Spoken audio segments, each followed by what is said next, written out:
I'm going to begin recording, and I believe we will be able to start whenever ready, Madam President. I am ready right now. I'll wait for the recording. This meeting is being recorded. Perfect timing. Good afternoon. It is 12 noon, and I would like to call the meeting to order and ask that Ms. Bruteau please call the roll to establish quorum.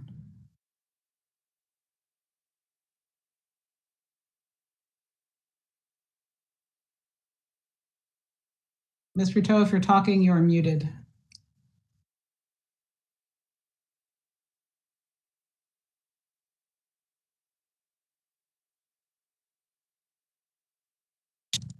I can go ahead and do that. Tate? Here. Rogers? Here. Kasuga? Here. Cervantes absent. Fu? Aye. Harpsheets? Here. Nystrom? Absent. Phillips? Here. Riscate? Here. Okay, you've established a quorum. Thank you. Thanks to everyone for joining this afternoon. I'm Leah Tate, and it's my pleasure to welcome you to the Board of Psychology meeting today. We are glad you're here with us through WebEx or telephone. We are conducting this special meeting to take the time to review important legislative matters before the Board of Psychology. Continuing Professional Development Credit, CPD credit, will be available for attending this meeting today. And I'm going to give Ms. McCochran a few minutes to share how to properly document your attendance for CPD credit. Ms. McCochran, please. Hi, good afternoon, everyone. So I just wanted to share how you can get CPD credit for attending this board meeting and how you can keep a record of your attendance. So what you're going to do for your record is put today's date, which is April 7th, 2023, the name of the meeting, which is board meeting, and then the number of hours attended, which I will announce at the end of this meeting. If you're calling in by phone, please email me at BOPCE, so it's BOPCE at dca.ca.gov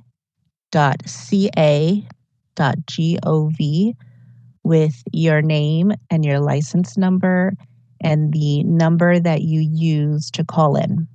So again, I just wanted to repeat for your records, please put today's date, April 7th, 2023. The name of the meeting is just board meeting. And then the hours I will again announce at the end of the meeting. And then if you're calling in by phone, please email me at bopce@dca.ca.gov with your name and your email. With your name and your license number with the phone number that you used to call in. And I see that there are people who are sharing their license number in the chat. That is not needed. If you just signed in with your name, that will suffice. Thank you. Over to you, Dr. Tate. Thank you, Ms. McCochran. I appreciate the elaboration since this is such a new process for us. Is there any board comment on the President's welcome?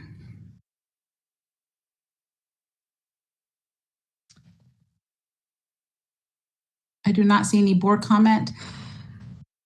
Can we open up the public comment, please?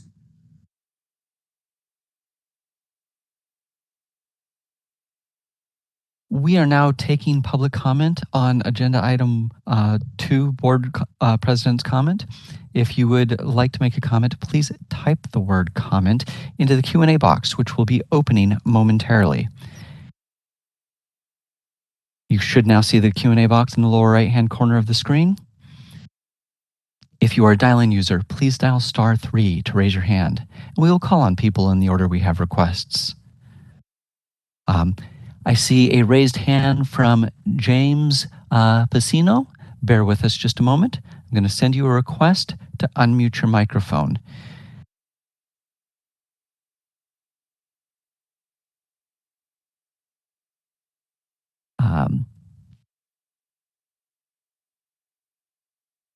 All right, James, we've sent you a request to unmute your microphone.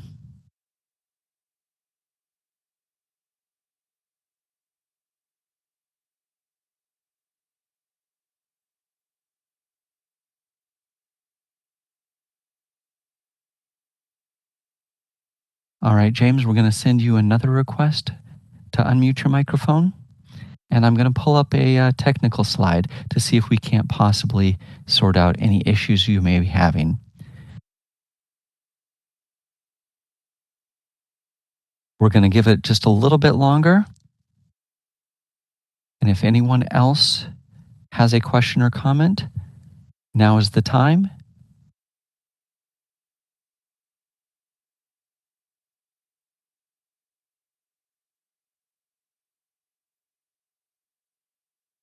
All right, James, this is going to be your final opportunity to unmute. I apologize for any technical difficulties you may be having. But if we can't do it in a few more seconds, we're going to move on. We're going to welcome you to send an email to the board and or ask your question in the Q&A box.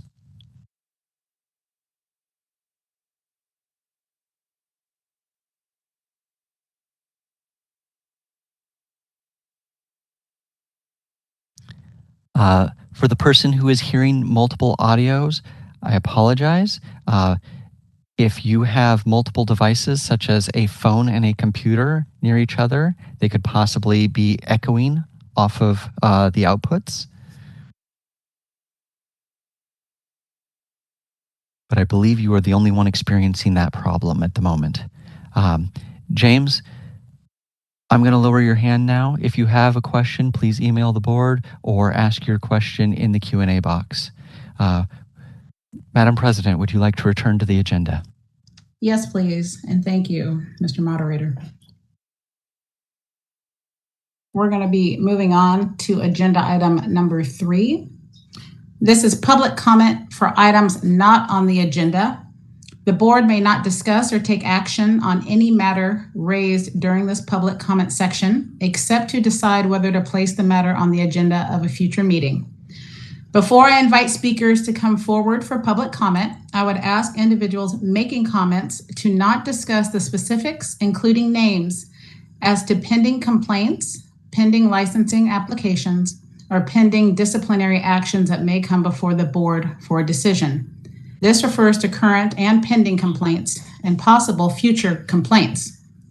Such discussions are considered ex parte communications, as they could provide information to the members that is outside of the record and violation of the Administrative Procedure Act.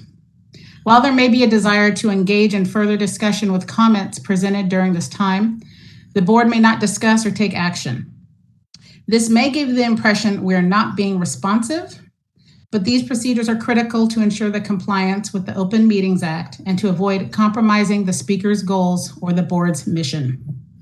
And in addition, if there is a speaker before you who expresses thoughts that are extremely similar to yours, please feel free to verbally agree with previous speakers. Each speaker will have 3 minutes. Mr. Moderator, can you please open up public comment?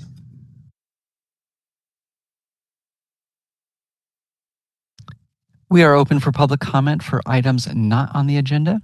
If you would like to make a comment, please type the word comment into the Q&A box in the lower right-hand corner of the screen and send that comment to all participants. Dial-in users, please dial *3 to raise your hand, and we will call on people in the order we have requests. We're going to take about 15 seconds now to see if we have a request for public comment.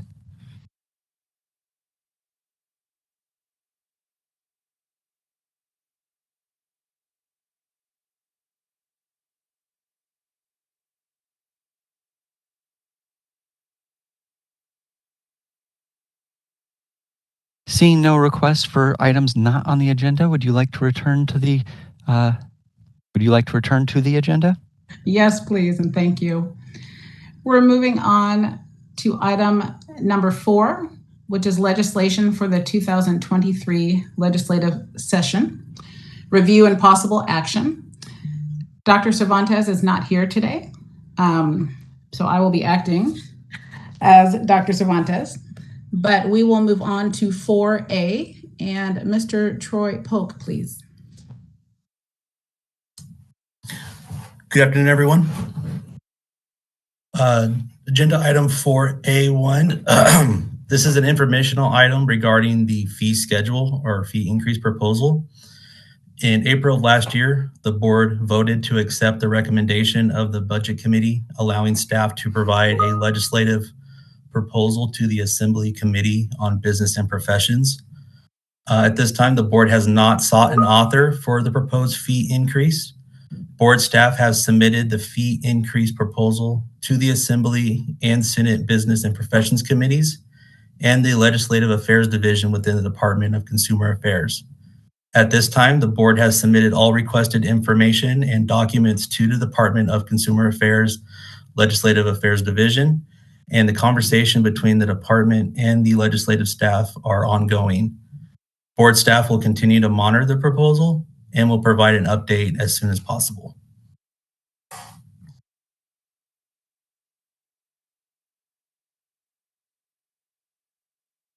Are you prepared to take questions at this time from board members? Yes. Perfect. Any questions for Mr. Polk from board members?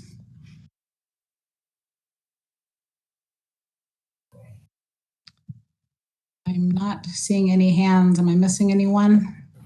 I'm sorry, I'm scrolling. Okay, I do not see any board members. Let's open it up for public comment, Mr. Moderator, for 4A1. We are now open for public comment on 4A1. If you would like to make a comment, please type the word comment into the Q&A box in the lower right-hand corner of your screen and send that comment to all participants. Dial-in users, please dial *3 to raise your hand, and we will call on people in the order we have requests. And I see a hand up from Richard Lewis. Bear with us just a moment. We're going to send you a request to unmute your microphone.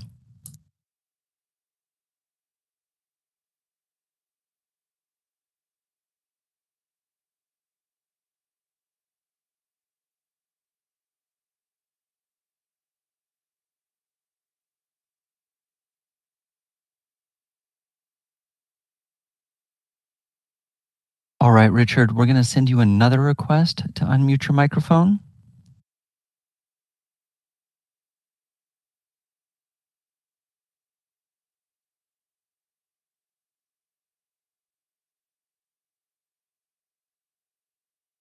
And we're going to give him just a little bit longer to see if we can figure it out. In the meantime, if there are any other requests, please feel free to mention your question or comment in the Q&A box by typing the word comment or raise your hand.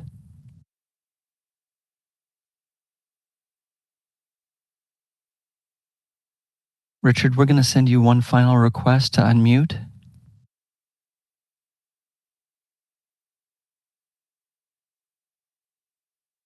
And I will note that between Richard and the previous person who was unable to unmute, both were using a mobile device.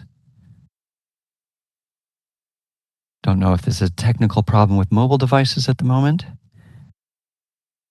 We'll see if we can figure it out in the meantime.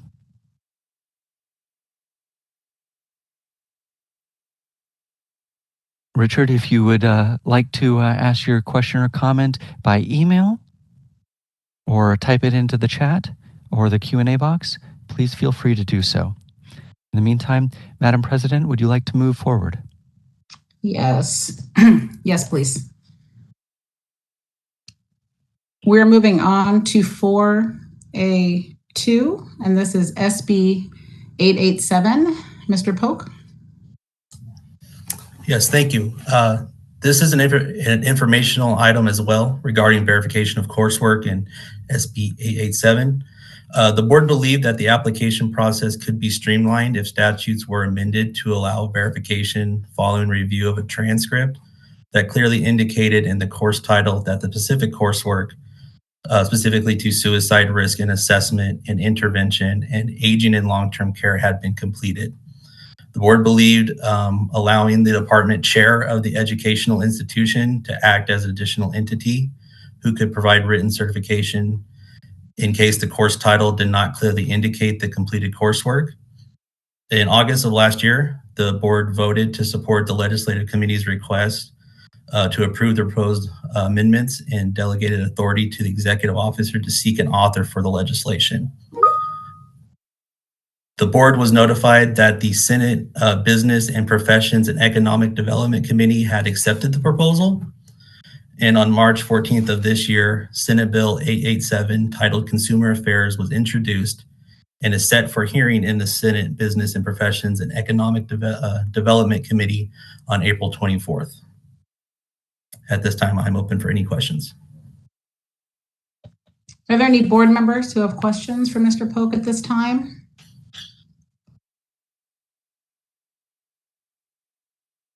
I'm not seeing any hands.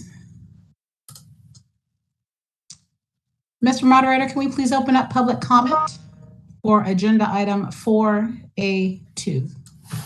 We are now opening for public comment on 4A2. If you would like to make a comment, please type the word comment into the Q&A box in the lower right-hand corner of your screen and send that comment to all participants.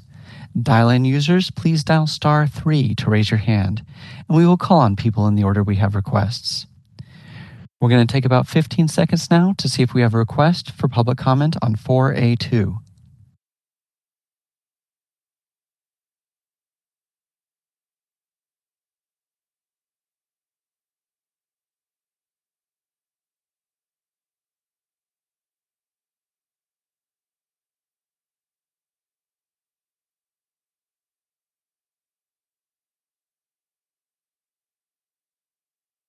Seeing no request for public comment, would you like to return to the agenda? Yes, please. And thank you very much. We're moving on to item 4A3, patient privilege. And again, Mr. Polk, thank you. Thank you. This is the last informational item regarding patient privilege proposed legislation. In May of 2021, the board approved an exception to the psychotherapist client privilege, which is set forth in Evidence Code sections 1010 to 1015 and Business and Professions Code section 2918. Authorizing the bill, this would authorize the board to obtain psychotherapy records where such records are needed in an investigation. Proposed language was presented to members of both the Senate and Assembly Business and Professions Committees between January and February of this year. No members expressed interest in authoring the bill by the February 17th deadline. The board will try again in 2024 to find an author for this proposal. And at this time, I'm open for questions. Any board member comment for Mr. Polk on this item?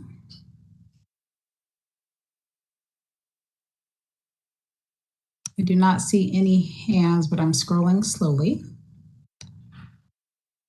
Mr. Moderator, can you please open up public comment for item 4A3? Thank you.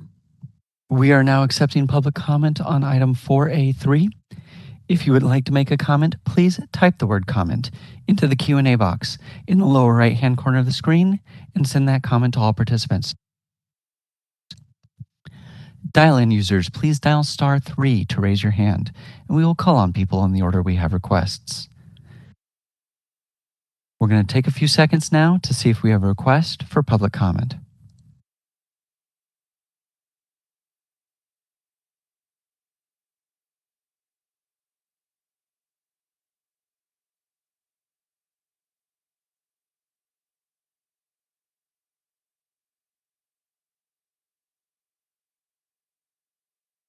Seeing no request for public comment, do you wish to return to the agenda? Yes, and thank you for your help. We're going to move on to item 4B, which is review of bills for active position recommendations. And Mr. Polk, can you walk us through item number 1? Yes, thank you. This is the first action item, and the action requested is for board members to review the attached bill analysis and amended bill language and consider a position on the bill. Assembly Bill 282 would revise Section 2914 of the Business and Professions Code by adding language to allow applicants seeking licensure to be eligible to take the required licensure exams at any time after all academic coursework required for qualifying doctoral degree is completed. The required licensure exams include the examination for professional practice in psychology, also known as the EPPP, and the California Psychology Law and Ethics Examination, also known as the CAPLE. The bill would require the board to revise California Code Regulations 1388 and California Code Regulations 1388C to remove the requirements of completing the qualified supervised professional experience hours in order to be eligible to take the licensure exams.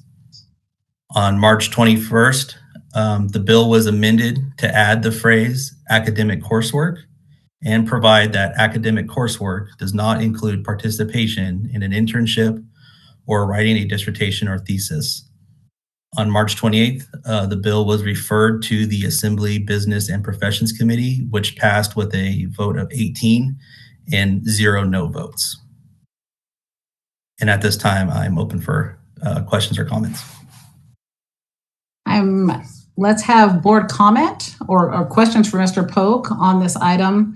Again, this is an action requested item. So any board comment or discussion? Dr. Tate, I have a clarifying question. Okay, go ahead, Dr. Kasuka. Mr. Polk, I just wanted to clarify the current process of that it takes to sign up to take the EPPP as of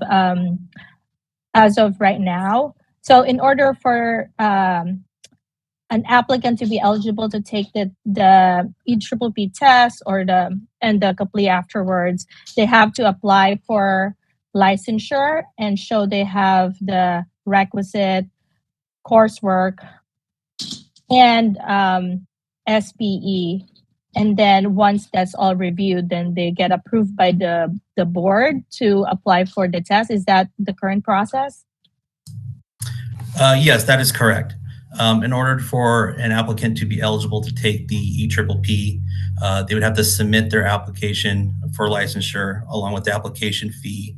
And then currently they would have to show a completion of at least 1,500 hours of either pre or postdoc SPE hours. So the change that after this bill passes is that now they can apply to take the test with just the requisite academic coursework and then sign up to take the EPPP. Is that with ASPPB or with the board? In this case, if the bill passes, yes, so the SPE requirement would be removed, and then they would be eligible to take either exam, either the EPPP or the CAPLE at any time, as long as they show completion of the required academic coursework. The board would approve the eligibility. The eligibility is then sent to ASPBB for scheduling and any exam fees that they require. Okay, thank you for clarifying that. That's all I have for questions. Thank you. You're welcome. Any other board comment? This is Dr. Harp Sheets. I'm wondering if Ms. Chung could give us some feedback on how that might impact our licensing unit in terms of their procedures, and if maybe she wants to add anything to what Mr. Polk was sharing with us. Thank you, Dr. Harpsheets. If the bill passes, then we'll change our business process for sure to be in compliance with the new requirements. So basically, the review process is going to be changed as well. But just thinking in terms of the upcoming EPPP2 requirements, that might get a little bit complicated, that we haven't have a solid plan about how to go about that to incorporate everything yet. But that's my input.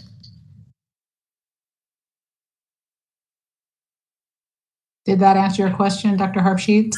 Oh, yeah, I'm just wondering, well, when Mr. Polk was talking about they could take the EPPP at any time, they would have to pass, the CAPLE at any time, they would have to pass the EPPP, but could they actually take the CAPLE as soon as they pass the EPPP, based on what this bill is saying? I feel like there's something I'm not thinking about that I'm missing that might change our procedure. And because we've worked so hard to get our processing timeframes down, I just am a little worried about how this might impact those. And, maybe we don't know now, but if we have a significant group of people who can take it and it's not spread out over a period of time, I'm just worried. I just wanted to talk about that a little bit. Absolutely. I see Ms. Sorick and Mr. Fu. Ms. Sorick, was your response to this, or can I go after Mr. Fu? I actually had an additional kind of question, which was, and I think this would be for Ms. Ng and or Ms. Halbo, our new regulatory attorney. Would this be effective upon effective date of the statute, or would this require regulations in order for the change to be effective the way it's written? Ms. Halbo, I'll defer to you as Reg Counsel on that one.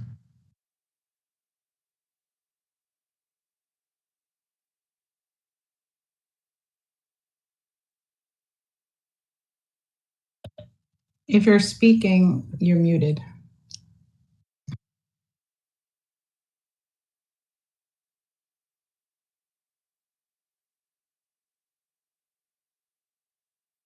It looks like she needs to be promoted to panelist. She's in the attendee list. Oh, that makes sense. So right now, the way the language is worded, it appears that once a qualifying degree is obtained, that you would be eligible to take any examination for licensure. So the question is that effective upon effective date, or do the regs need to be clarified to address that, because the regs are not with that same language? And then can I add to that, because part of that, where you were reading that they could, does that mean the way it's written, could somebody take the CAPLE before the EPPP? So is that how it's written? So I just wanted to add that to it.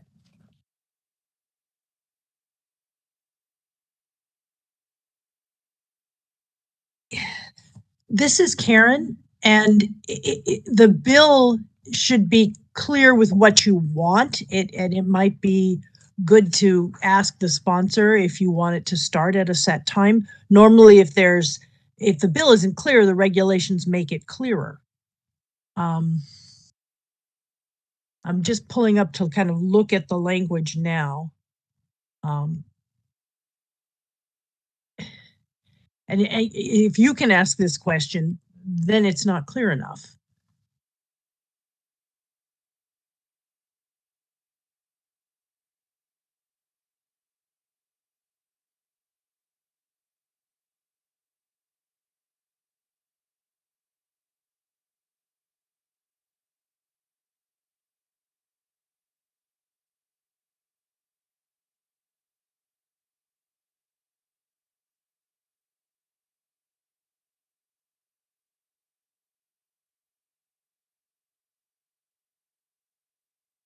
Ms. Halbo, are you still reviewing the language?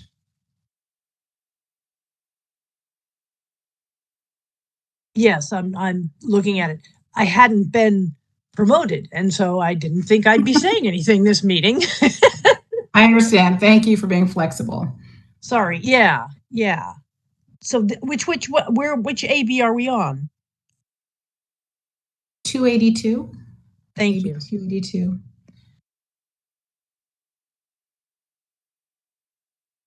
I see Mr. Fu has his hand up. I'm wondering if we should take his question and let Ms. Halbo have a few minutes to catch up. I'm happy to ask if you would like me to, Madam Sure, President. let's add it on because we have a few questions going right now. Alrighty, Mr. Polk, the analysis that you provided us indicated that there are several states that don't have a requirement for a supervised experience requirement. And I'm curious if those are states that have adopted the two-part EPPP exam.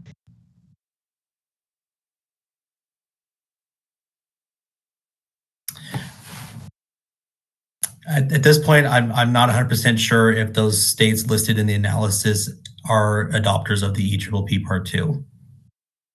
No worries. That's really helpful context. And then the second question I did have, with relation to the EPPP Part 2, is that if there's a world where the ASPPB does denotate that the EPPP is a two-part exam, a knowledge-based exam, which is the current EPPP, and a skills-based exam, which is the second part. As written, how would this bill affect that implementation of a two-part exam? So to ask it differently, would this bill essentially then allow for taking of the EPPP Part 1 and Part 2 without SPE?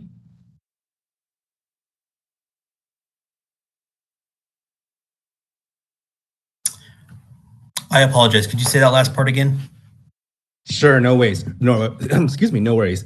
So this bill is proposed under the current scenario where the EPPP is a one exam that is a knowledge-based exam. And so my question would be, if there's a world in the future where the ASPPB denotes that the EPPP is a two-part exam, a knowledge-based exam and a skills-based exam, would this bill, if signed into law today, essentially then allow an applicant to take both Part 1 and Part 2 without SPE? Yes, that's correct. Yeah, so based on the language in the bill, if it was signed in today, then most likely then the SPE requirement would be removed for both. Understood. And thank you, Mr. Polk. That is incredibly helpful because for me, in terms of looking at this, while I think having applicants have the opportunity to take the EPPP knowledge-based exam without necessarily having done SPE is beneficial, I would be concerned with the bill as written with regard to how, if there's a world in the future where the EPPP is a two-part exam, that applicants would have the ability to take the Part 2 exam without necessarily having gone through, without having necessarily completed SPE. So just I think from where I'm sitting today in terms of the bill as presented, that's a concern that I would have, and I would encourage my colleagues to reflect on whether or not that is something they would want to see in terms of allowing applicants to take a skills-based exam in the future without having completed SPE. I think, Mr. Fu, this is Dr. Harb Sheets. I think you make an excellent point.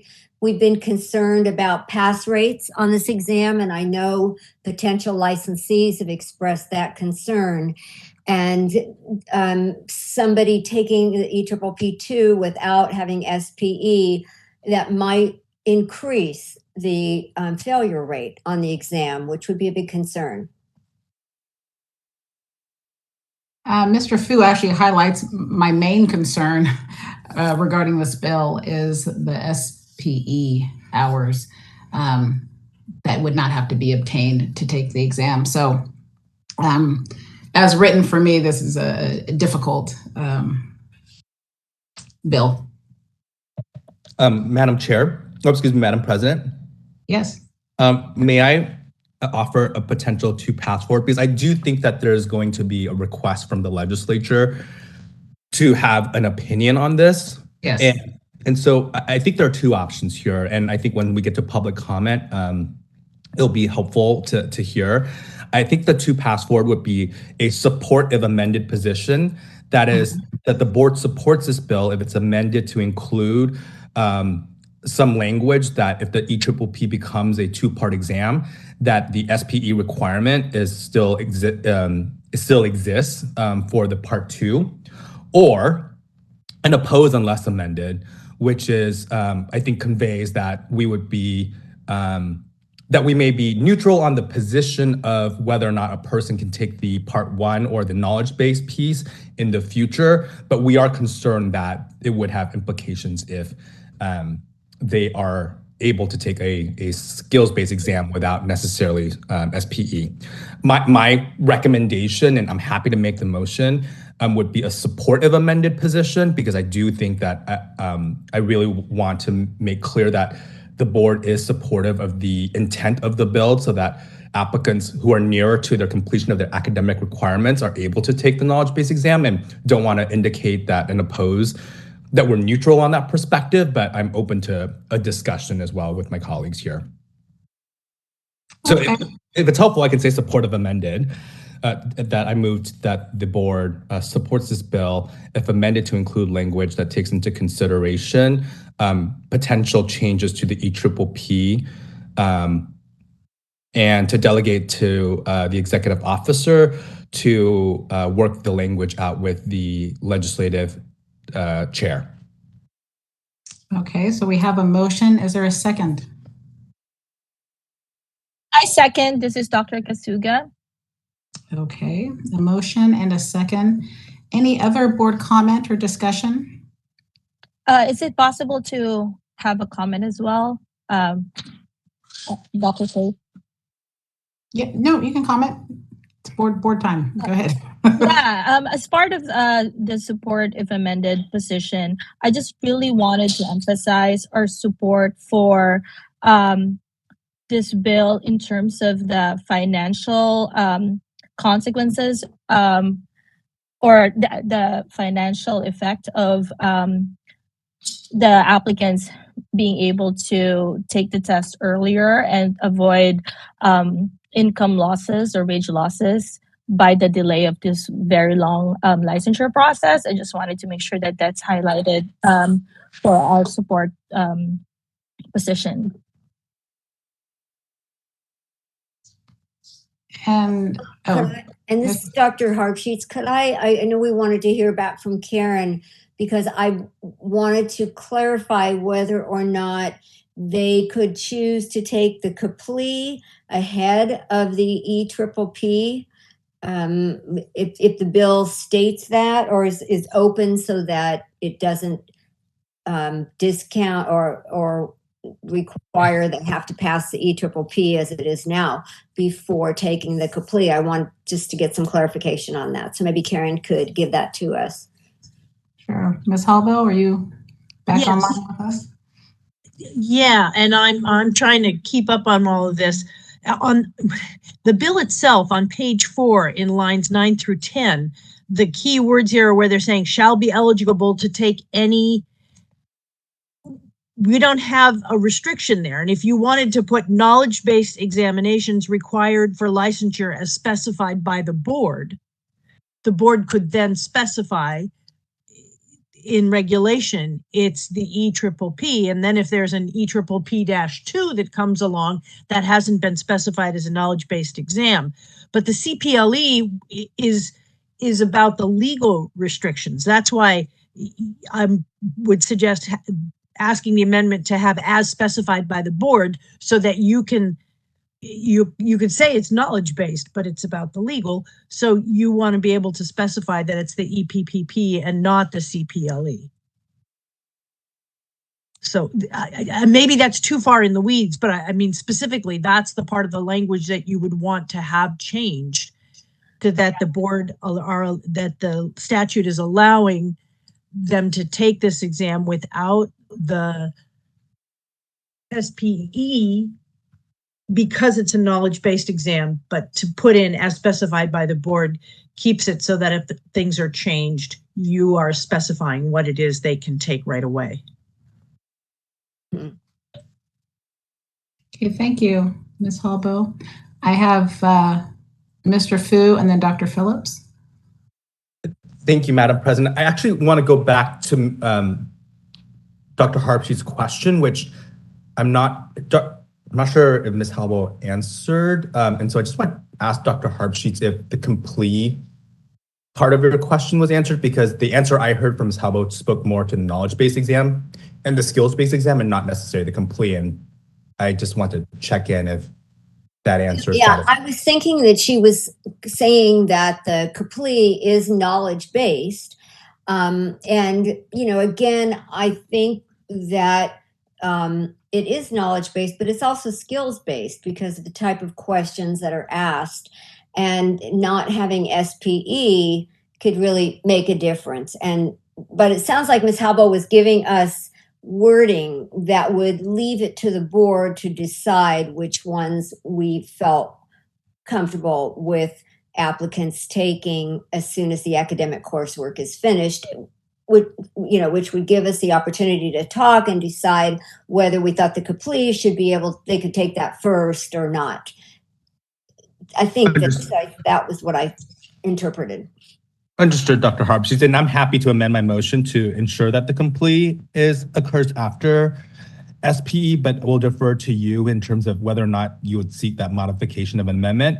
And my original comment was more, I think Dr. Kasuga, I heard in Dr. Kasuga's comments about the financial implications and expressing that in any support letter, and I would just caution that is expressed as a letter, a reason why we would support this, mainly because I think a question could be asked of why the board's consumer protection role includes the financial interests of an applicant. Now, I do understand that there are questions about access to care and the barrier to licensure, which would lead to access to care, which is a part of the board's mission, but just cautioning that any language that speaks directly to the financial interests of an applicant may be questioned in terms of the consumer protection role of the board. So that's just a general comment on my end. Thank you, Mr. Fu. Dr. Phillips, and then Mr. Burke. Yeah, I just had a couple of quick comments. One of them is procedural, and maybe Ms. Sora can respond to this. I thought we didn't like support if amended positions, and we usually took an opposed unless amended position. I have no real skin in that game, but I'm just curious as to what staff's attitude is toward such a motion. No preference either way. If the policy is something that the board as a group supports, then I would suggest you would go as support if amended. But if it's something that on its face you don't like the policy, the better place to start would be oppose unless amended. Yeah, and then that way if amendments are made, then it would be neutral, or you would oppose it if the amendments are not made, or if it's support, then you would support it if the amendments that you requested are made. Okay. The second point, thank you, Ms. Sork. The second point I wanted to make was, I think the Board of Behavioral Science, and this is a vague impression, but I believe they allow you to, in fact, I think they may require you to take the law and ethics exam before you get too far into the licensure process. The idea being to make sure that people know what the rules are relative to practice before they actually start seeing patients. We take a different attitude, which is that we take it at the end. It never really made sense to me that we take it at the end of the process, kind of all the way out to the point of licensure. I would think it'd be better to have it done earlier in the licensing process and perhaps before they start their SPE. However, I'm not as familiar with the structure of the CAPLE in terms of how much of it requires actual practical experience and how much of it is really based on just a knowledge of the ethics code and other considerations in that regard. So that was one thought I had. I don't know that that clarifies the discussion we're having. The third thing that I noticed in looking at this is that in some ways, being able to take the test earlier, which makes sense to me, particularly as it relates to knowledge-based components, having the opportunity to take that test earlier really doesn't. Does this ultimately save us? Does it save the licensee any time? I mean, I know there's a convenience in it, but I don't want to give the impression it's going to save the licensee time when they're still going to have to submit their SPE hours at some point, and there's going to take a period of time to review those. So I guess the question would be for Ms. Chung, are we saving people time, or are we just making things more flexible? Thank you, Dr. Phillips. That's a good question. Save time, I think really depends on how they are taking the process, because the licensure process always applicant driven. Of course, it includes different components. You have the examinations, 2 of them, and then you have to have the hours, and then the pre-licensure coursework, and then background clearance, and all those different components.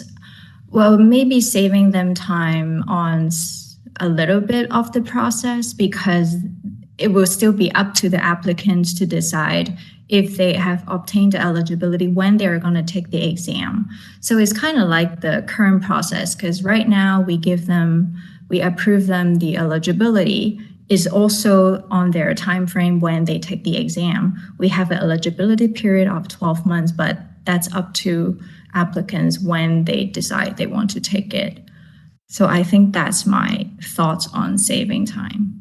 Okay, I appreciate that. And I think flexibility is great. And I know that this is a very well-intentioned legislation to help benefit our prospective licensees in the process of getting their license. I also have the feeling that although what we're doing is giving them what this legislation would be doing and giving them greater flexibility is going to lead to innumerable questions. When should I take the test? Well, that's not a question for us anymore. So I don't know if people going through the licensing process, I don't know if the licensing process is going to be as clear to them. I think it may be confusing. And in giving them more flexibility, it also may lead them to feel confused about what it is they need to do and when to do it. So I add that as an afterthought. I'm generally supportive of this concept. But I do think that for any, as people were saying before, for any component of this that is based on practical experience, that it needs to be held over until after they've completed all or at least a portion of their SPE. Otherwise, I think they'll be at a disadvantage in taking the test. And I think more people are going to get bounced in this process if we're not clear about, have some kind of structure as to when the knowledge or the non-knowledge practical skills component is actually going to be tested for. And that's it. Thanks, Dr. Phillips. Mr. Burke? Thank you. This is John Burke, the Assistant Executive Officer of the board. When I raised my hand, the CPLE, the CPLE, the Law and Ethics exam had not really been discussed, although it has been a bit now. So I just wanted to say that yes, as the bill as written would permit an applicant to take the CPLE at any point, just like the knowledge-based exam. And the Board of Behavioral Sciences does require that their Law and Ethics exam is done prior to them seeing any patients, even under supervision. So they've already passed it by the time they're doing their SPE. We have them take it at the end so that they, it's the most recent exam before they go and fly solo, as it were. And that's really just a policy decision for the board. I don't think one is more correct than the other. But how how we do things is determined by you guys. So I just wanted to, because it hadn't really been discussed or brought up when I raised my hand, that's what I wanted to say. Thank you. Thanks, Mr. Burke. Dr. Kasuga, you have your hand up. Thank you, Dr. Tate. I have 3 comments. The first one is I just wanted to I appreciate the caution of Mr. Fu, and definitely I agree that I think what should be highlighted in any support letter, if that was to be decided today, is focused on access, care. The financial thing is just like more for the discussion. The second thing that I wanted to add to the discussion is with regards the CAPLE, and I taking the CAPLE, I took an earlier version of it, which is the CPSE, and I don't. This is it's my opinion that I don't think that the CPE requirement to take the law and ethics exam, although part of it has something to do with practice. It's more of the knowledge of the laws that govern the field, and I think that is really helpful for practitioners to have that knowledge in order to participate in internships. So I appreciate what Dr. Phillips has brought up, and in my opinion, it is something that we can consider.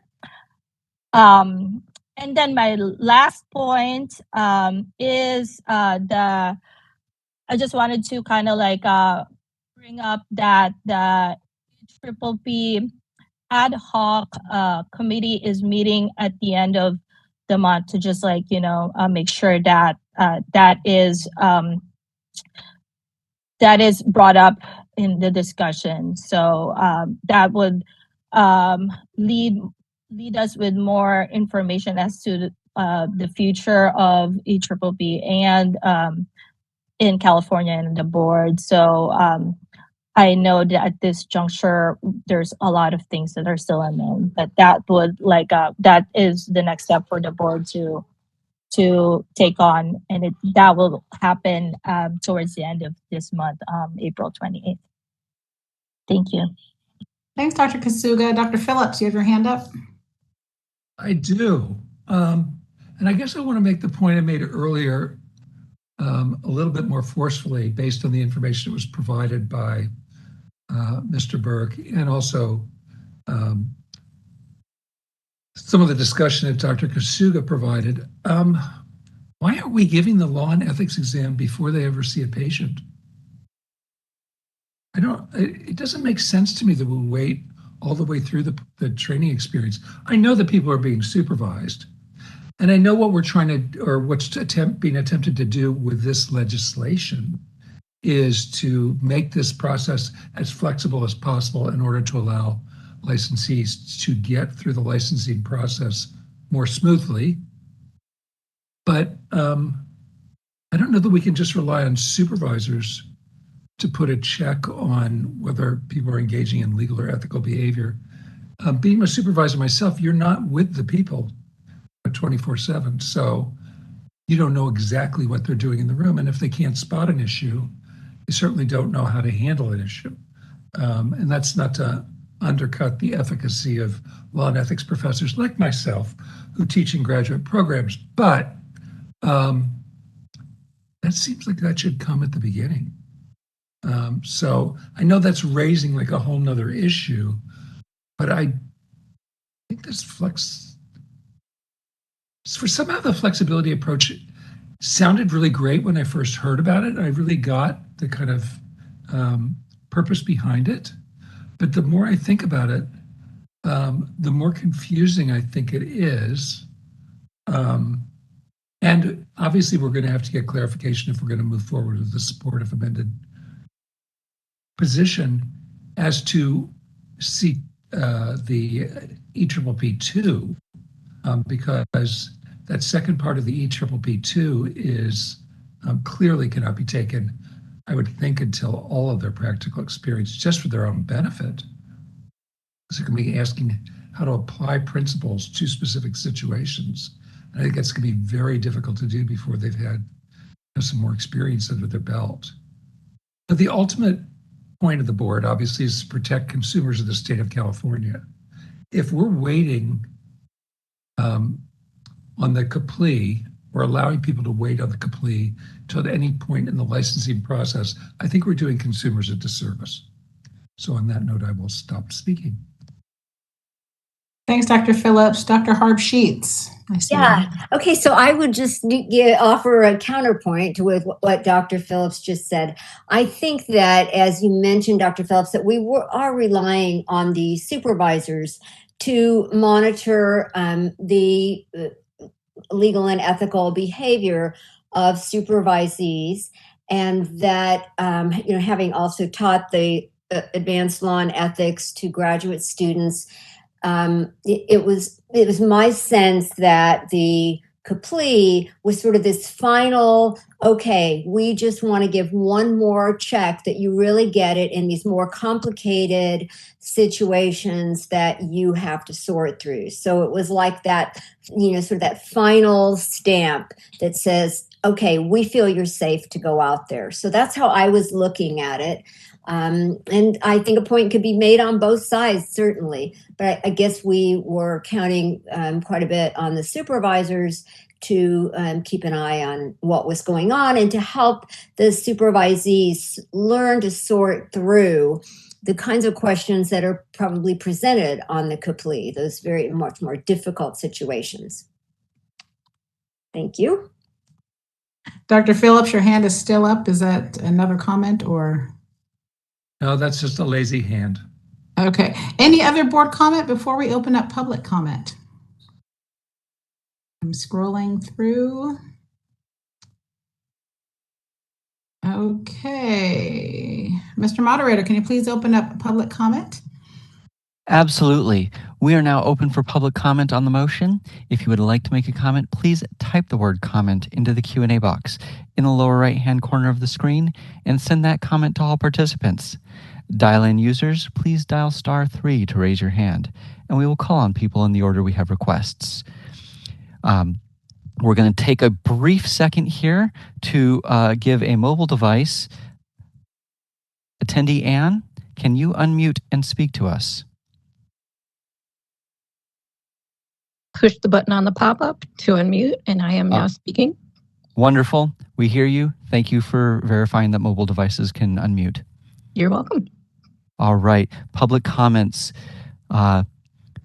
Imuz, bear with us just a moment. We're sending you a request to unmute your microphone.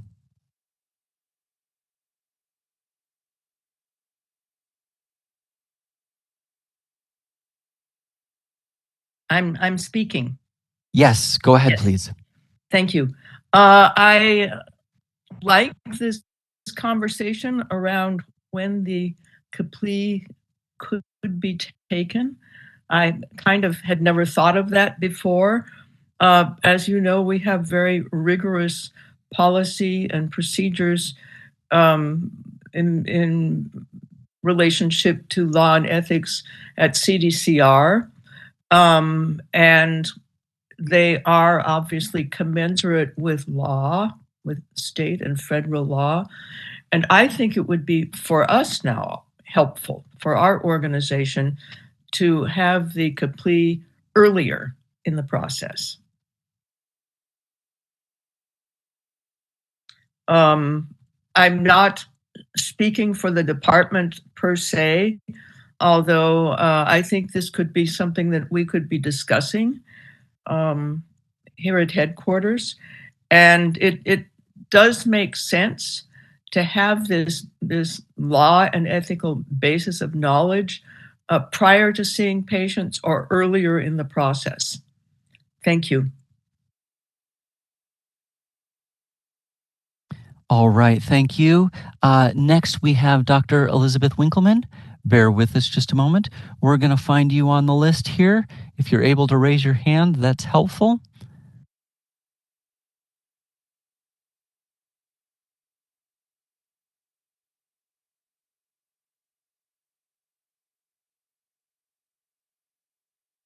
All right, we're sending you a request to unmute your microphone. And I realize that we have a couple of written comments in there. I will be reading those at the end of the verbal comments. Hi, this is Dr. Elizabeth Winkleman with the California Psychological Association. Can you hear me? Yes, go ahead, please. Great. Thank you so much for the opportunity to make comments. I appreciate the thoughtful discussion and consideration of the board. I wanted to make a couple of comments. California Psychological Association, along with the California Council of Community Behavioral Health Agencies, are co-sponsoring this bill. And just to pull back to the overall goal of this is simply to streamline the licensure process and to make it more flexible.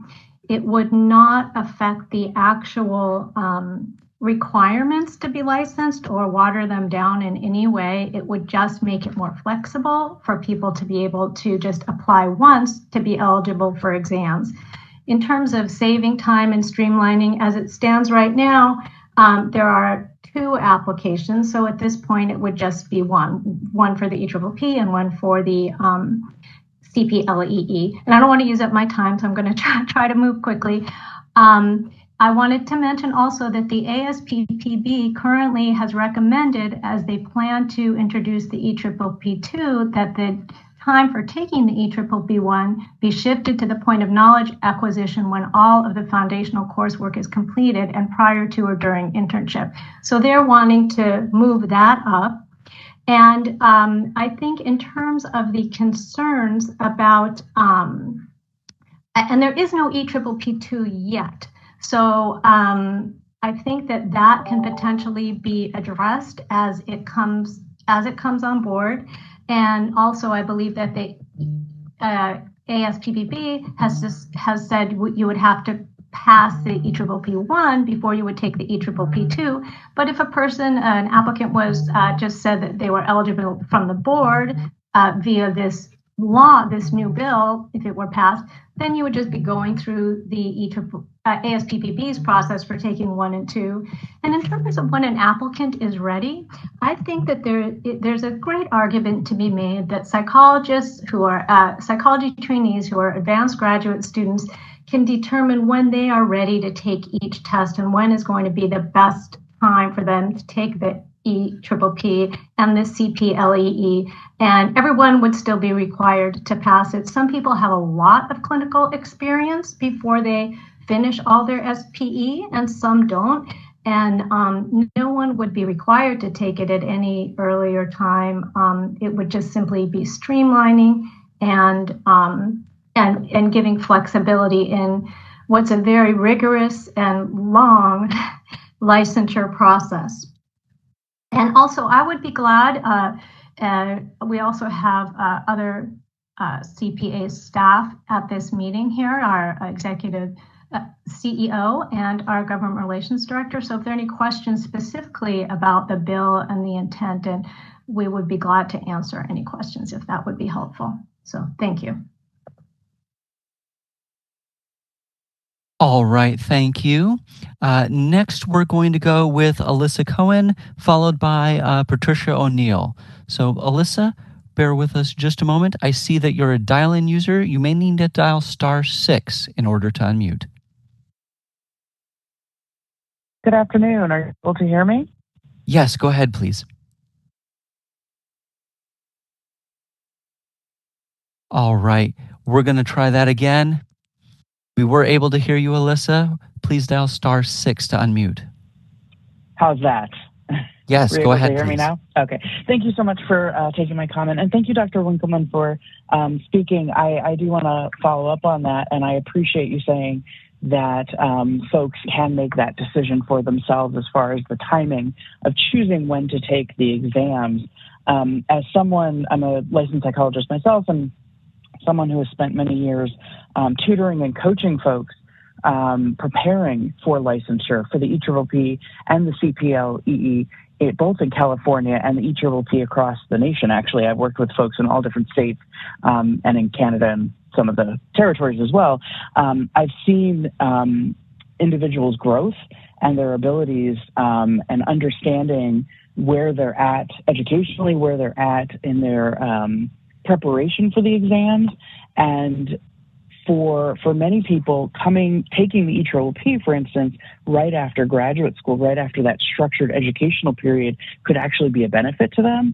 And then being able to take, if it is the CPLE, right after that would also be beneficial, because they're already in that mindset and they're already in that, they're already in that process, as well as having that knowledge. The other thing, just from my perspective, at least in preparing these folks and working with them, we do a lot of talking about, while it is good for them to have the clinical experience and knowledge, a lot of that doesn't necessarily directly apply to the material that they're testing on. Obviously, the EPPP is very much knowledge-based and has not a whole lot of direct clinical experience related, especially because it is a standardized exam and it is meant to cover so many people that are taking it. And so it can't be a direct application of what you do as a clinician.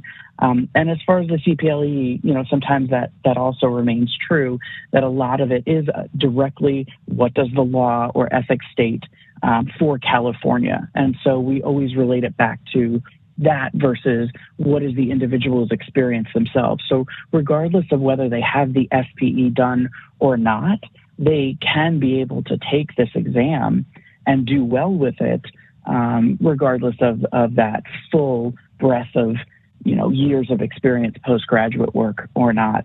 And it can be up to that individual to make that decision. One other quick comment to make on that would be at least from my experience, what I have seen is that it tends to be the further people get out from graduate school, the further away they seem to get out from graduate school and from their postdoctoral training, the more likely they are there's a lot of anxiety and fear and all of the processes that I'm sure many of us can remember ourselves experiencing of taking these tests and their major examinations. And it's the further away we are from that structured time, the harder it becomes to get back into it. And so the closer we are, sometimes it's a little bit easier to just keep going. And so having that ability or even option can be very beneficial and helpful. Thank you so much. All right, thank you. Next, we're going to go with Patricia O'Neill, followed by Gabrielle Jones.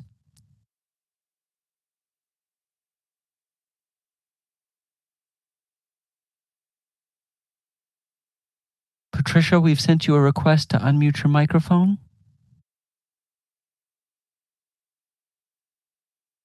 This is Dr. O'Neill. Thank you for recognizing me.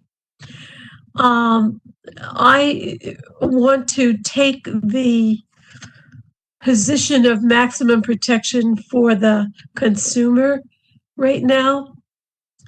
The idea of having the CPLE precede the SPE experience to me makes a lot of sense, because our new colleagues relying on the supervisor to pick up what's going on in sessions that they have not attended presupposes that the newly minted person who's getting into the room with patients knows the right questions to ask.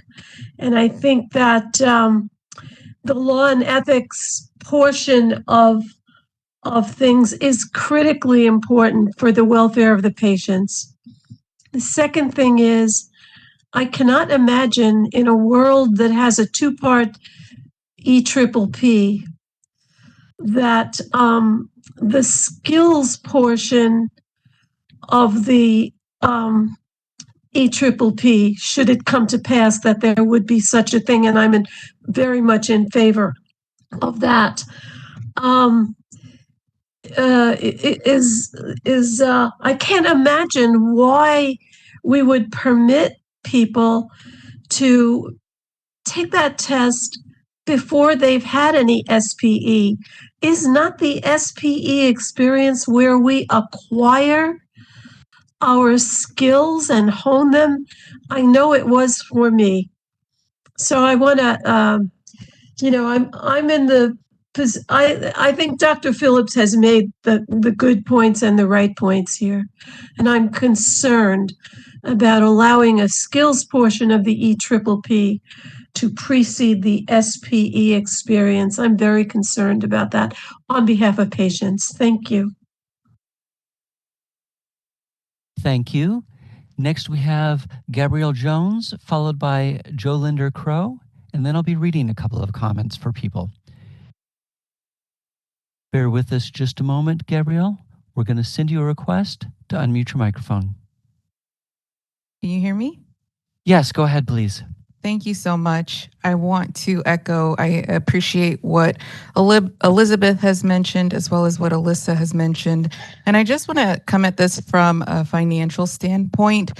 Having a potential opportunity to take these tests earlier for students and for early career psychologists might allow for universities to provide scholarships. And I think that increases equity among the diversity of individuals who do seek psychology as their preferred profession.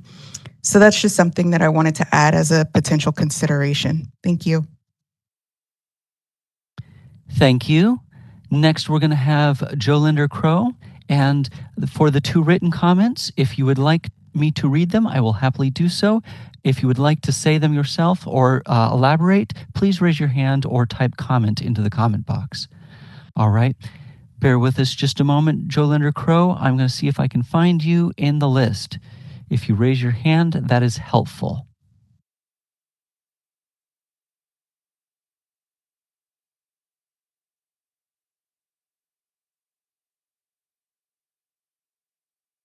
My apologies, I double-clicked on your mute button. We're going to try this again.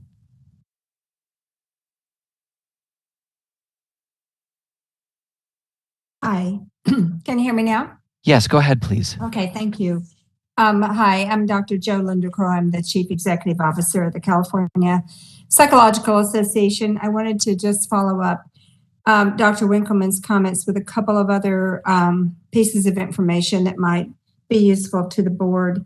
And I echo the appreciation for the board's discussion about this. I just wanted to mention that the genesis of this bill came about at a time when the BOP wait times were quite long. Some of you may recall that we presented some survey data, and I want to say that Ms. Sorick and the staff have made huge leaps in shortening those wait times, which is really very much appreciated. The idea with the bill, though, came about in order to address that issue and just to give a little more flexibility, as Dr. Phillips has pointed out. Flexibility was a primary concern. Another reason that this began to kind of bubble up as a reasonable solution was issues around workforce concerns. And the wait times combined with the mental health crisis and trying to get people into the workforce kind of led us to thinking about how the licensing process could be a bit more efficient. Elizabeth mentioned that this has nothing to do with the requirements, the number of tests anyone has to take. They would remain the same, but that we had heard the challenges from expressed by the board staff, and in our mind when we were thinking about this, rather than 2 applications, a person would only have to send in one application. And yes, that would benefit the trainee, but it was our hope, even though we're not privy to the inner workings of the staff, we were hoping that that might also reduce the workload burden on the BOP staff. So again, really the intention here is to streamline things, to make the licensing process more smooth.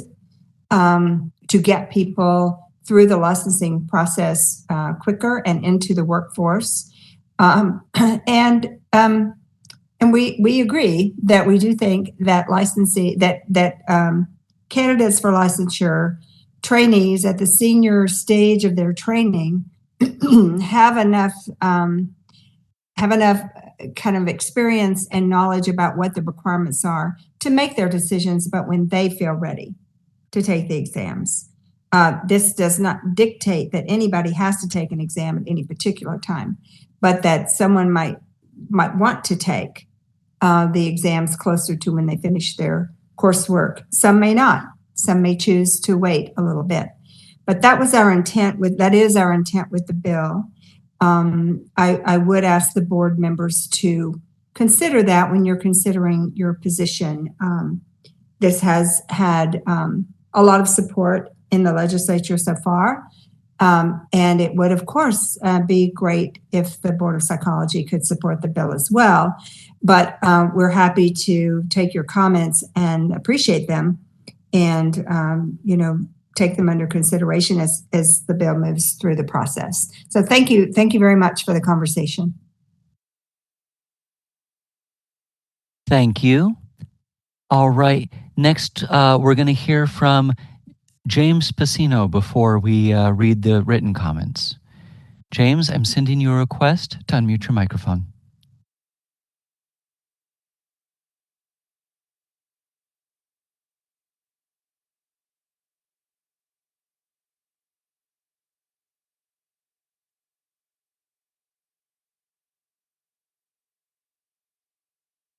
All right, James, I see you're on a mobile device. I'm going to send you another request to unmute your microphone. Down at the bottom of your screen in the center, you should have a couple of different icons that represent sound. The one on the left should be your unmute button. The one on your right should be the speakerphone of your phone or tablet.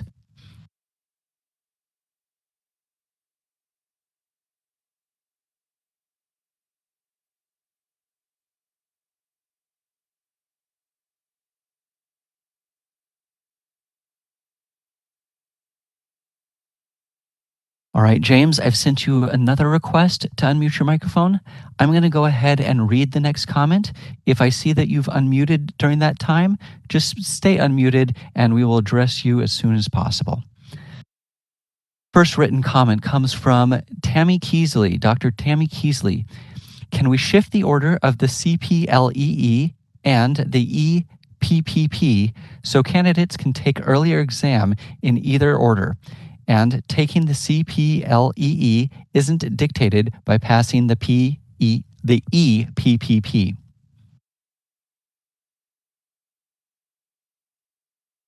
Next written comment comes from Dr. Trisha Carr, or Trista Carr.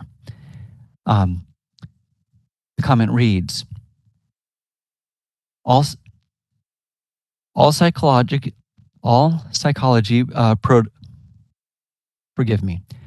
psychology predictorial interns are seeing clients without the supervision in room.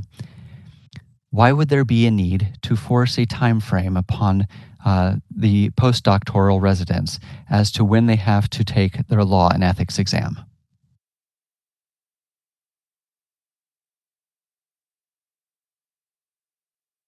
And next comes from Dr. Heidi Rotham. Can licensees volunteer to help process license applicants to assist with the flow, or is this a conflict of interest? All right, we're going to return to James. James, we're going to give you another opportunity to unmute. And if you cannot unmute at this point in time, we'd urge you to send a written comment via email to the board or type your question into the Q&A box.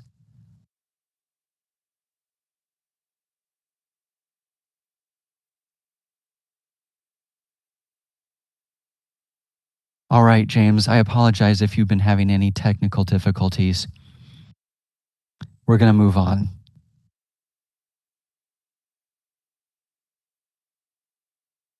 And that appears to be all of our requests for comment at the moment. Do you wish to return to the motion, Madam President? Oh, Yes, please. I take that back. We had one just come in. A written comment from Mona. I'm going to try your name, Mikkel. I can also have you unmute if you would like. Okay, I'm just going to read your comment then. Just wanted to share my appreciation for having the opportunity to be here today.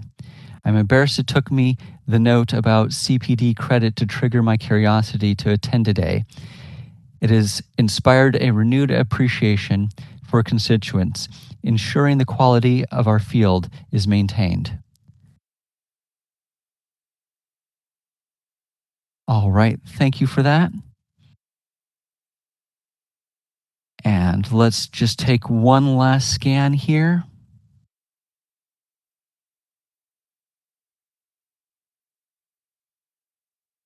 All right, yes, indeed, we are out of questions and comments at the moment. Shall we return to the motion? Yes, please. Thank you for being on top of that. So we have a motion by Mr. Fu and a second by Dr. Kasuga. Is there any other board comment? Oh, Dr. Rogers, I see your hand. Yes. Hi, Dr. Tate. Thank you so much. First, I just want to say how much I appreciate this robust discussion. It's been really helpful to hear all of the different opinions and insights.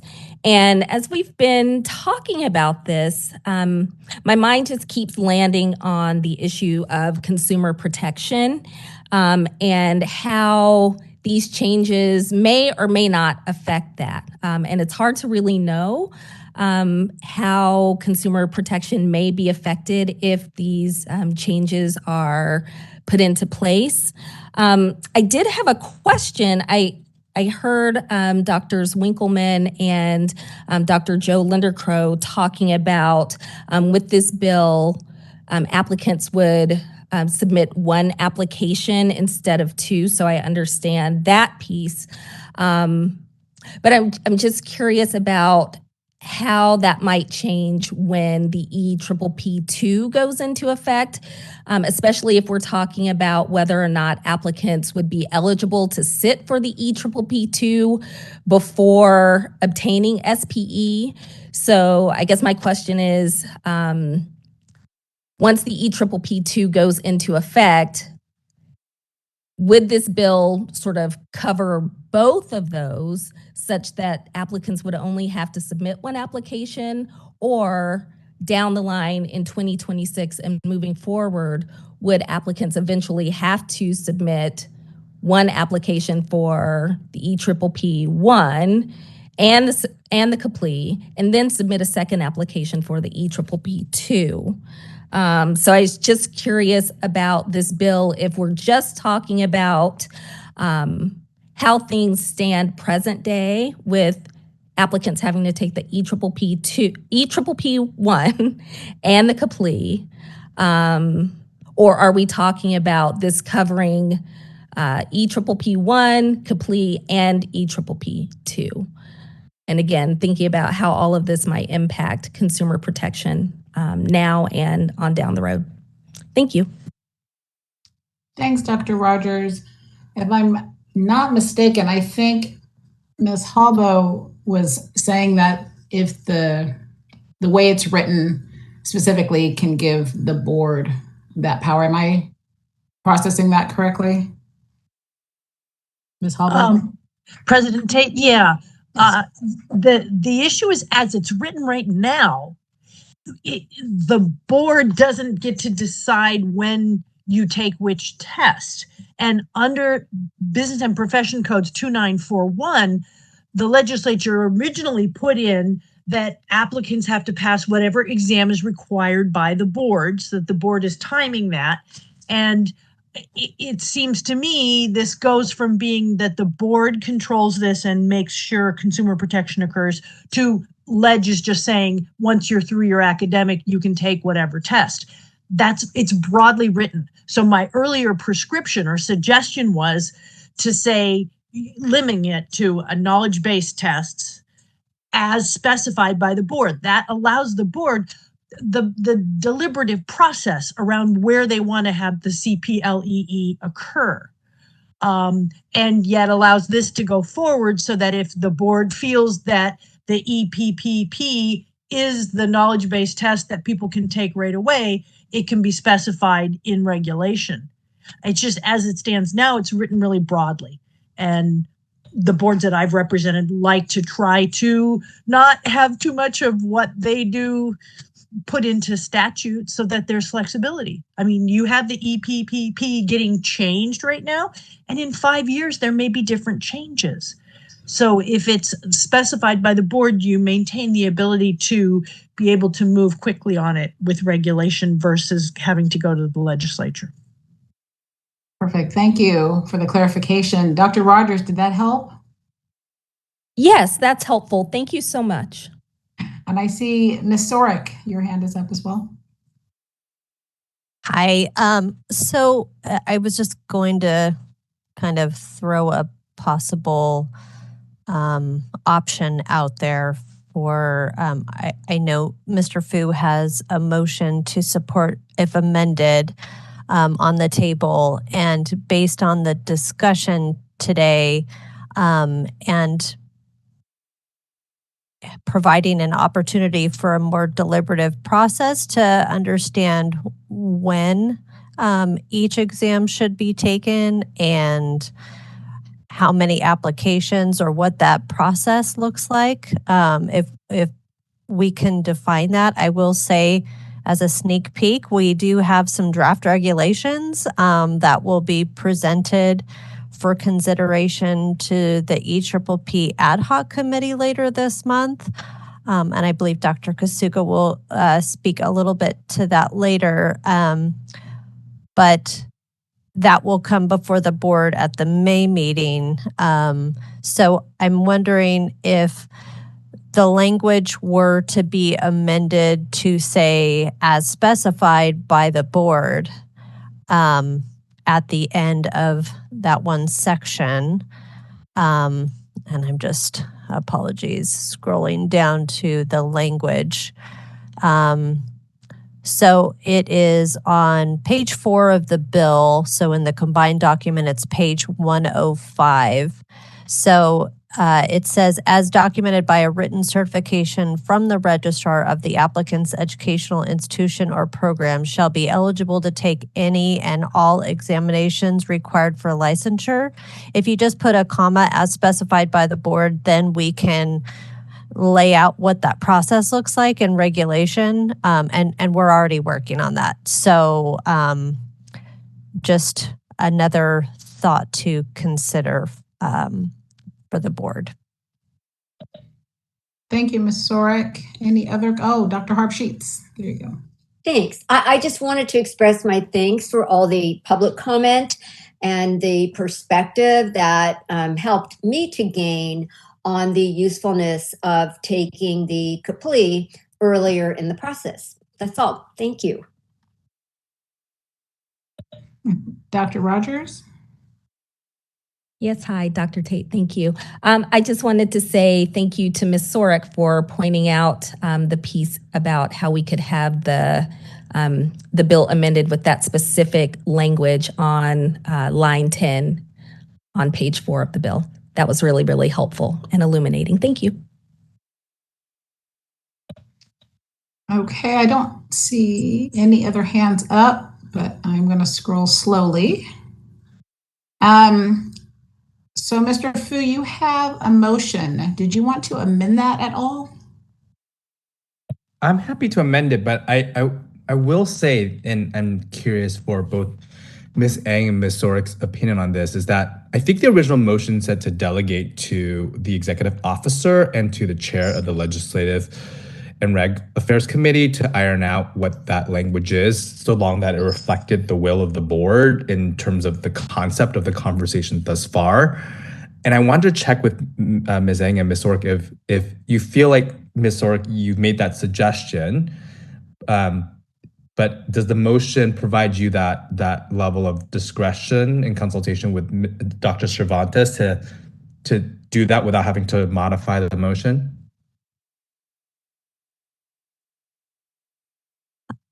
I was kind of throwing out another possibility for consideration, which would give staff more guidance when we're working on this. But if it's not the will of the board, I was just throwing that out for possible discussion. I think yours is maybe a little more open-ended, whereas mine was kind of directing actual language that may get to some of the discussion points that have been covered. I'm happy either way. If you would like the motion to have more direction, and I think at that point, Madam President, you would have to reopen public comment again if there's a modification made on that motion. So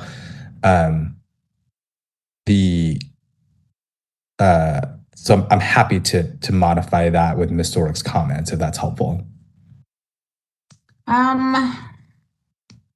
Fu, this is up to you. It's the difference between narrow focus and a larger focus. What do you prefer and you're comfortable with? Sure, let's go with it. I'm assuming Dr. Kasuga hopefully is okay with it. Let's just go with what Ms. Sorik has suggested in terms of that motion language. And Ms. Sorik, can you read back that motion language that you've offered guidance on?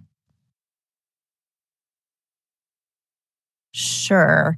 I believe the motion then would be support, if amended, to add to line 10 of the bill of that particular section as specified by the board. And in doing that, that would put the details into regulation, but it would support the concept that people would be eligible earlier in the process to take particular exams, but then you could specify which ones when in regulation. Understood. And that makes sense to me. I will ask a separate question, which was, I heard from Dr. Jolinda Crow that, the bill has enjoyed incredible support, and that our comments and feedback would be taken into consideration, but certainly it's the prerogative of the sponsor and the will of the legislature to decide it. And there's a world where I think, based on if I read between the lines correctly, that at the end of the day, that is the sponsor's and author's discretion. So if it's the case where I think what was communicated to us or hinted to us was that you can offer your thoughts, but the bill is going to get passed and you'll have to live with it. May I suggest then a stronger language is oppose unless amended, which is a clear signal to the legislature that the board, while supportive of the concept of the bill, wants to make it clear that we do have a position on when a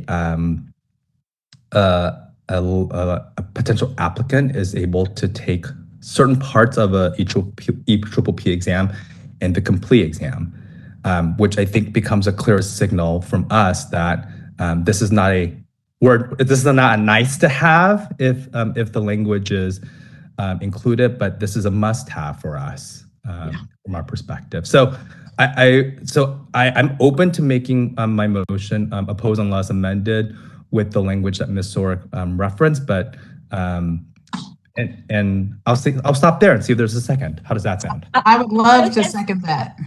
Oh. Okay, everyone jumped in, but I'll let Dr. Kasuga have it. She was the original. But so it's a motion by Mr. Fu, a second by Dr. Kasuga. Is that correct?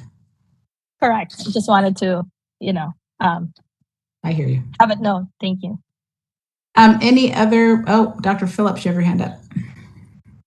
Okay, could somebody read back the whole motion now? I'm a bit confused as to what exactly we're saying.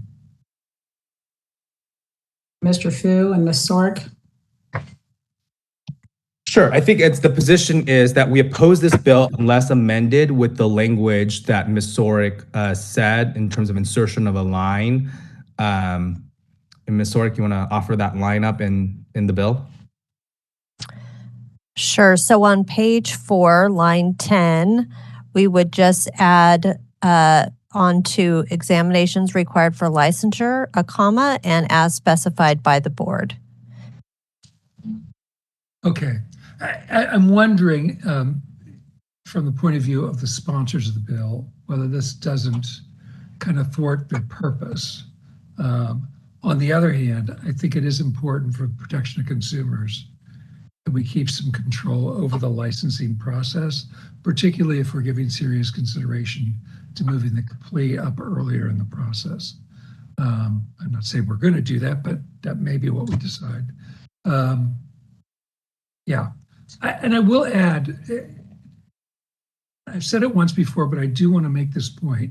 I have the greatest respect for our licensees and our applicants. They're obviously very intelligent people that can obtain their doctorates and go out in the field and practice psychology, hopefully in the best way possible. However, less guidance is not always to everyone's advantage, and making the process more flexible may make it more confusing. And then we're the ones that are taking the questions as to how to do what when. So I do have some concerns in that regard, but I would be I'm much more comfortable with the motion as restated.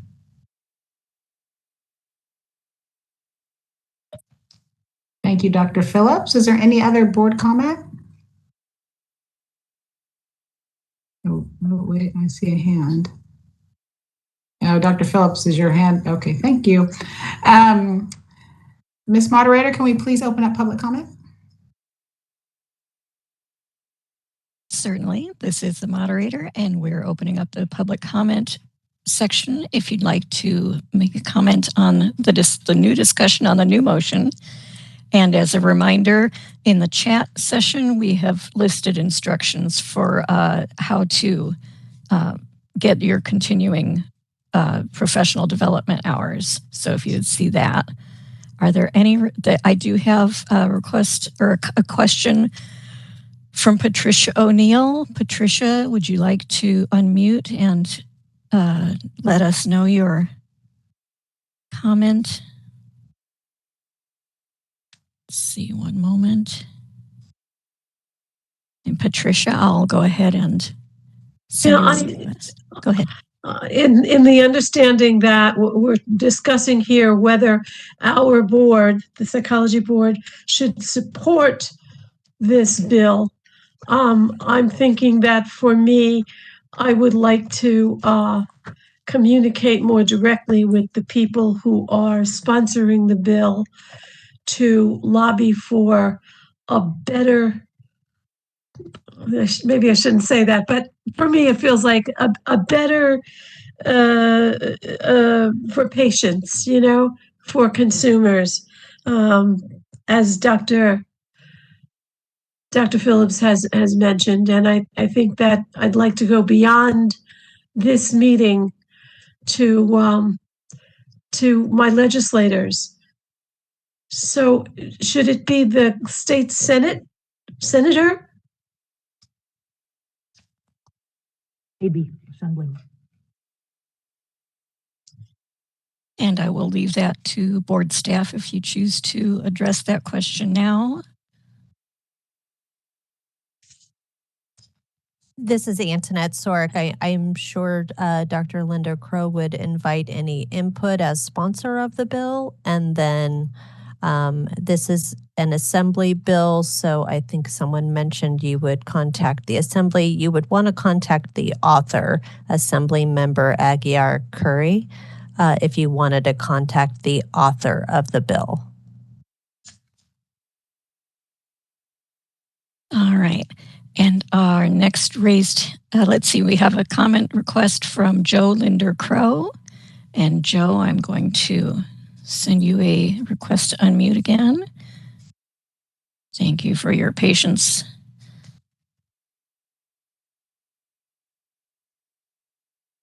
Hi. Yes, I wanted to ask a clarifying question. This format is a little bit hard because it's we can't really have a discussion. But maybe Ms. Sorek, you could clarify this for me and for us. If the motion passes as it is, and if that amendment were accepted, that would put it into that would mean it would have to be regulations written, right? Is that correct? And then I have a follow-up question. Oh, I'm sorry. Did you hear me okay? No, I didn't. I'm sorry. That would, if the language was changed as the board is suggesting, then regulations would need to be written to specify what the steps are and when you would be eligible for what parts of the exam. And I'm taking from the discussion that the members were not necessarily opposed to taking certain parts earlier, but just to have a broad swath to say any and all at any time is not something that they felt 100% about. So if we can specify, okay, which ones are taken when, then, that would be laid out in regulation. And then procedurally, it's oppose unless amended. So if amendments were made, then the board would not have a position on it. It would just not have a position. Could you say that again? So when you have an oppose unless amended, then it would just not have a position if the amendments to the bill were made as the board suggested. You would say neutral on the bill? We wouldn't be opposing the bill if the amendments that the board suggested were made. But you wouldn't reconsider it for a support position? Is that how it works on your end? Well, the bill would then be brought back to the May meeting if amendments were made, and the board can always take a different position at that time, but. Right, and I just want to clarify again. So the goal of the bill is to streamline the process so that after the coursework is completed, a trainee can apply to the Board of Psychology for the kind of one overall approval to take exams. So it's one approval process. I've done my coursework, and now I ask you to say that I'm eligible to take whatever exams it is that I have to take. At this point, it's 2 exams. In the future, in 2026, I guess it'll be 3 exams, or 1 with 2 parts and then the complete. So if I'm understanding you correctly, what you're talking about really is inside that context, the board would be defining the order of the exams. Am I getting that right? I lost a little during the conversation. Yes, so the current motion is to amend the language to say as specified by the board. Yes. So that they could take particular exams, because it still says any and all, but it says as specified by the board. So if it's 2 exams, if it's 3 exams, the board would specify when those could happen. Right. And so there would still be the streamlined process, but the board would have the authority to specify which exams and if you wanted to, I suppose, the order of the exams. Is that the idea? So this is a question for Ms. Ng then, because that's a very good question about a single application. Would that still require only a single application? Or is that to me? I'm sorry, that's for Ms. Ng. I mean, a single application for all the exams that are required for licensure? Correct. I mean, it's not quite clear based on the proposed language. Well, I think the language is clear in the bill as it's written now, that once a person has completed all of their coursework, they would be eligible to take any and all exams that are required. That's what it says. But if the language said as specified by the board, then that process would be specified in regulation. Maybe that's a Ms. Halbo question. And I I thought you meant that the exams that were required could be specified by the board, and even the order of the exams might be specified by the board. But the core of the bill is to say that once a person has completed their coursework, they become eligible to take any and all exams that are required of them. And they can apply to the board for that one approval. And then it becomes a question of, when do I now what if I'm a trainee, what exams do I need to take? I've done my coursework. What exams do I need to take? And is there anything that the board has said about the order of the exams? That's all. I'm just trying to understand. That's my understanding of it. But I'm still hearing a little bit of confusion about. This is Brittany. I think part of the confusion is because the proposed language says nothing about a wholesale application for whatever the required exams are. As written, it proposes that once the academic coursework is completed, they're automatically eligible to take whatever exams are required. There is no mention of a universal application like you've mentioned. Well, I think it's implied. We thought it was implied because designating a process for the Board of Psychology was beyond what we thought we wanted or needed to write in a bill, but that they would become eligible. That's the core sentence. They would become eligible. Board of Psychology is responsible for determining, once they become eligible, then there has to be an application process. That would be the board's responsibility. But our goal here, again, I think we've gotten a little off track during the conversation. The goal here was to say that once a person has completed all of their coursework, they become eligible to take any and all exams that are required of them. To me, that seems fairly straightforward. So I'm a little confused about the confusion.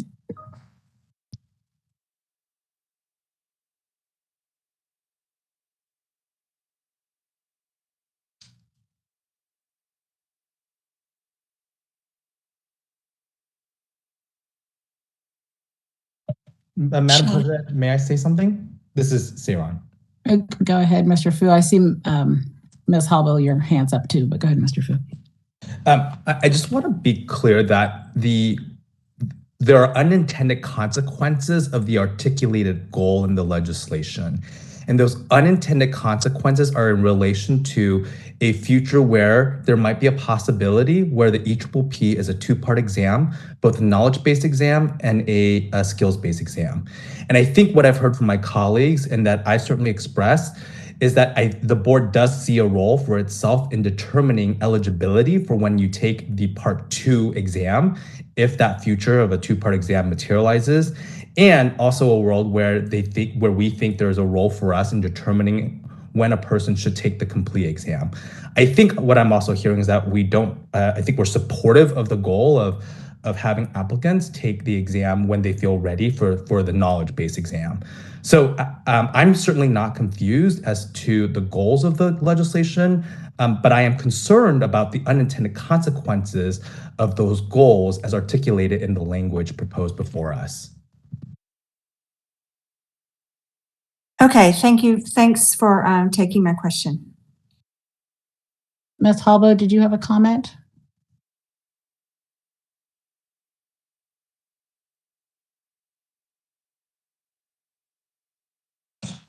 Okay, if not, we can continue with public comment. Thank you. We have a request for comment from Victoria Hambley, but Victoria, it looks like you may be connected to the audio of the meeting through your phone instead, and I'm not able to unmute you because you have no video connection. if you can locate the Q&A and let us know which call-in user you are, I would be more than happy to unmute that call-in user. And we have a request for comment from Dr. Elizabeth Winkleman.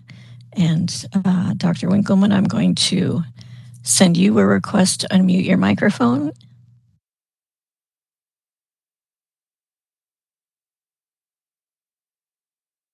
Thank you. This is Dr. Elizabeth Winkleman again from the California Psychological Association. I wanted to bring up a couple of comments about the motion that's currently on the floor, and also about the concerns that have been raised. So right now we're talking about these two exams, the CPLEE and the EPPP1, and both of those, and EPPP2 potentially in the future. So both the CPLEE and the EPPP1 are knowledge exams. I guess I've heard various positions about the CPLEE, but it doesn't seem unreasonable that some people would be able and wanting to take that after completing their coursework. ASPPB has said that for EPPP1, which is what exists right now, that they are suggesting that people take it after they complete their coursework. And then ASPPB will be determining what happens after you pass EPPP1 and then go to EPPP2, because it's part of the same test. So I guess I believe that the concerns potentially could potentially partially be addressed by how ASPPB addresses this. But if it's not, and then it would be yet another application or another step in the process, then that further delays these very long processing times to get approved again for EPPP2.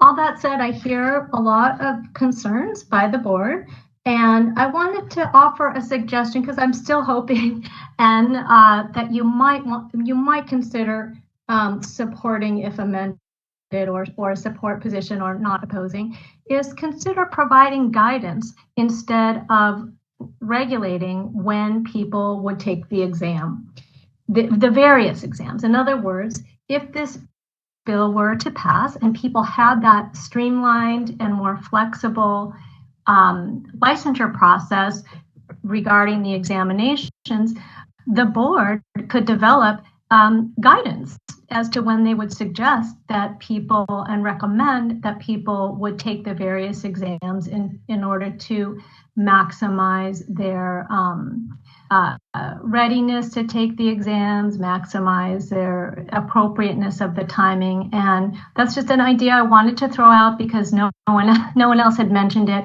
but the board could certainly provide guidance as an option other than developing specific regulations, because I do feel that the advanced trainees who are so far towards licensure, towards a doctorate degree and a license as an independent psychologist, I do believe that they can determine that they're in a good position to be able to determine when they are ready to take the various exams, and I hope they will be able to have that flexibility. So thank you. Thank you. And Victoria Hambley, I see that you've got a connection with an audio, so I've sent you a request to unmute your microphone.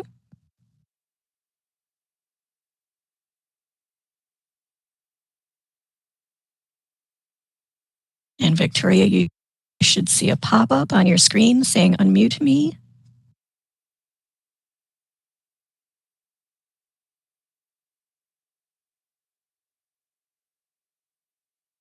And apparently that did not work. All right, my apologies. Let's try our next request for comment. Cynthia Webster. Cynthia, I've seen your hand go up and down a few times. I'm assuming you would like to make a comment, so I'm sending you a request to unmute your microphone.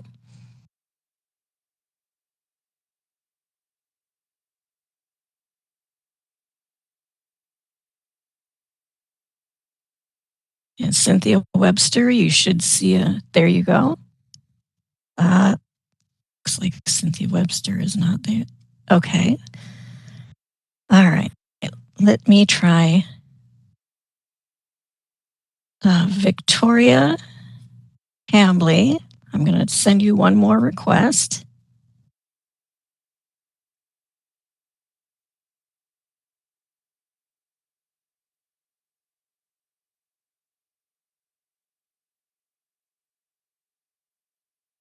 And for anyone who is finding that they have audio issues, you may find the Q&A panel, which is the question mark icon. And that might be behind the three dot other options if you're on a mobile device. And you may press, and you may type your question in at that point. All right, so Victoria, I am not seeing that you are able to unmute your microphone. And Cynthia, I'm going to send you one more request. And as far as the continuing education credits, staff will address that at the end of the meeting. And thank you for letting us know, Cynthia, that your hand raise is having issues. So other than Victoria Hambley, who cannot unmute, and Cynthia, who's not actually raising her hand, I think we've finished with public comment. Shall I close the public comment feature? Yes, thank you so much. You're welcome. So we're coming back to the board. We have a motion by Mr. Fu, a second by Dr. Kasuga. Any last board comments before we take the vote?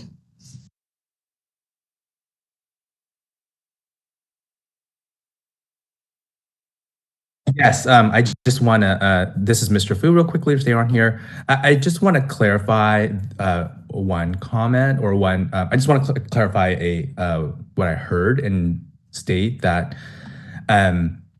the draft regulations do spell out this process on a step-by-step basis.